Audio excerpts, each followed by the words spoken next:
Worcestershire's bowlers excelled at New Road before Kent fought back on a picturesque day on the banks of the Severn. There are few more beautiful settings for a county cricket match than New Road in the scorching sun, and so it proved on day one of Worcestershire and Kent's match in Division 2. Kent won the toss and elected to bat, but they were not to have the best of starts when Daniel Bell Drummond was caught by Mitchell off Leach for just one at the end of the 7th over.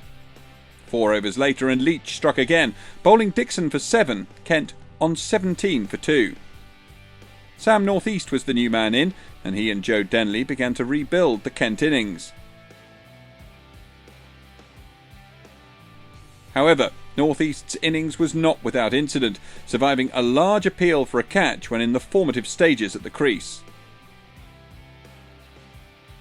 Denley could not partner him any longer though, caught out by D'Oliveira off Bernard for 12. North East and Weatherly survived through until the break, Kent 73 for 3 at lunch.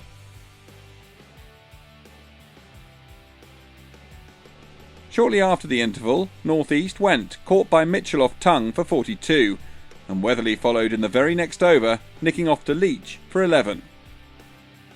88 for 5 was a score in dire need of bolstering, and Stevens and Gidman proved to be the men to do it, especially Stevens, whose boundaries carried the partnership towards 50.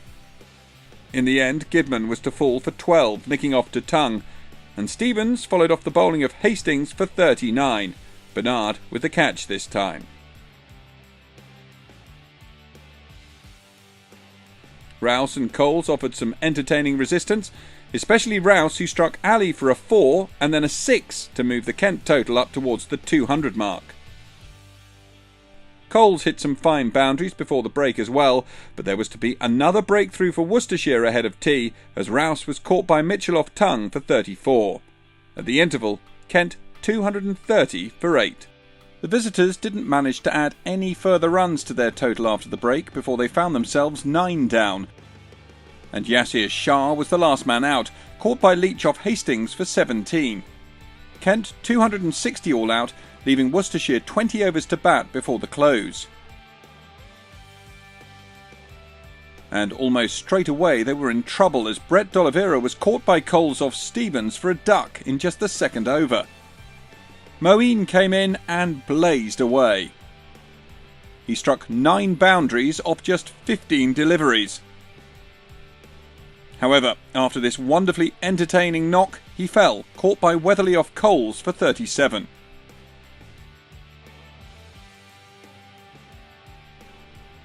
And in Coles' next over, Mitchell followed suit, caught by Gidman for 6, Worcestershire 48 for 3. Clark and Rhodes were the new men at the crease, and they managed to survive through until the close with 47 runs added.